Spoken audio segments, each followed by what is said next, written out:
Hello mga ka-jelly, hanap niyo ba ang easy recipe pang negosyo? Masarap na patok pa sa masa? Ito lang kailangan, 4 na peraso ng hinog na mangga, 100 pesos sago na mabibili sa palengke, 3 sachet ng gulaman, yellow ang ginamit ko pero nakadepende na sa inyo kung anong color ang gusto niyong ilagay, mango puree na galing sa buto ng mangga, 2 can ng condensed milk. Kauba lang ginamit ko dito guys kasi gusto ko yung tamis niya, tamang tama lang. 3 peraso ng all-purpose cream, 10 can ng creme dansada angel,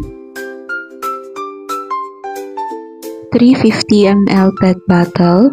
So ang benta ko nito kada bottle 50 pesos.